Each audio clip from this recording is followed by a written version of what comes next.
आज से उत्तराखंड विधानसभा का शीतकालीन सत्र शुरू हो रहा है। सत्र के पहले दिन शाम 4 बजे अनुपूरक बजट पेश किया जाएगा। सत्र हंगामेदार हो सकता है। महंगाई, बेरोजगारी, भ्रष्टाचार समेत तमाम मुद्दों को लेकर विपक्ष धामी सरकार को घेरने की तैयारी में है। नेता प्रतिपक्ष यशपाल आर्या ने कहा है कि सरकार 5 तारीख तक सदन को नहीं चलाना चाहती है। अभी केवल 1 दिन का बिजनेस तय किया गया है। विपक्ष के मुद्दे बहुत हैं, चाहे वह कानून व्यवस्था हो या फिर घोटाला हो। युवा दर बदर भटक रहे हैं। अंकिता को आज तक न्याय नहीं मिला। अनेकों मुद्दे हैं जिन्हें कांग्रेस सदन के भीतर पुरजोर तरीके से उठाएगी।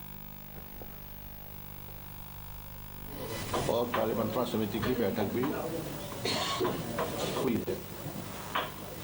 हमारा एजेंडा बिल्कुल साफ है। हमने कहा कि सदन की समयावधि बढ़ाई जाए, जिससे कि हमारे माननीय विधायक उन प्रश्नों को, उन सवालों को, उन ज्वलंत मुद्दों को सदन में बेहतर तरीके से उठा सकें। तो हमारा एजेंडा है कि समय बढ़ना चाहिए और इनके पास बिजनेस होना चाहिए। बिजनेस न होने के अभाव में अक्सर देखने को आता है कि सत्र की समाप्ति हो जाती है और कई अनसुलझे प्रश्न रह जाते हैं। लेकिन जितना भी हमारे पास समय होगा, कांग्रेस के माननीय विधायक हम सब मिलकर उन मुद्दों को, जो जन मुद्दे हैं, प्रदेश के जो हालात हैं, बदतर कानून व्यवस्था, ध्वस्त होती हुई कानून व्यवस्था, चरमराती हुई कानून व्यवस्था, जो भर्ती घोटाले हुए हैं और जिस तरह से अनियमितताएं हुई हैं, ये भी विषय होगा। देहरादून से हमारे साथ जुड़ रही हैं हमारी संवाददाता ज्योत्सना। जाहिर तौर पर विपक्ष के तेवर देखकर लग रहा है कि सत्र के दौरान विधायी कार्य कम और हंगामा ज्यादा होगा।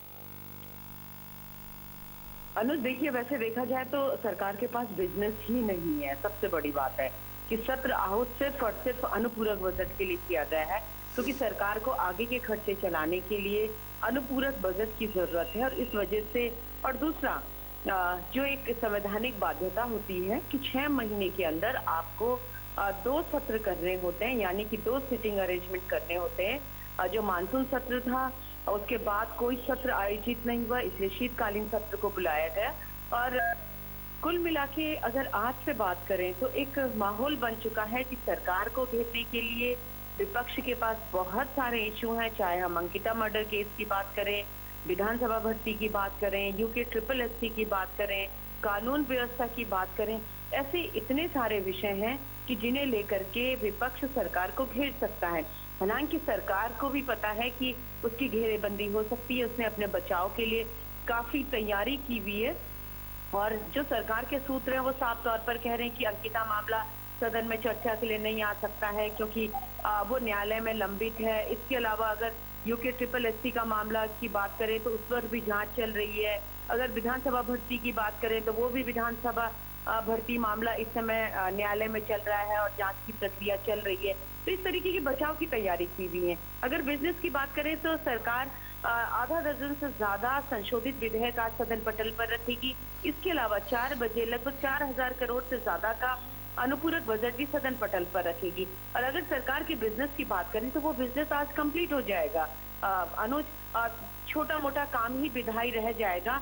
और ऐसे में ये उम्मीद हो रही है कि ये जो सत्र की बात की गई है कि 29 से 5 दिसंबर तक चलेगा, लेकिन हमें लगता है कि सत्र 2 से 3 दिन ही मुश्किल चल पाएगा, क्योंकि विपक्ष का हंगामा और सरकार के पास बिजनेस न होना 2 बड़ी वजह होंगी। इसके अलावा सरकार की बाहर भी घेरेबंदी होगी। आज परिवहन व्यवसायियों ने विधानसभा कूच का ऐलान किया है।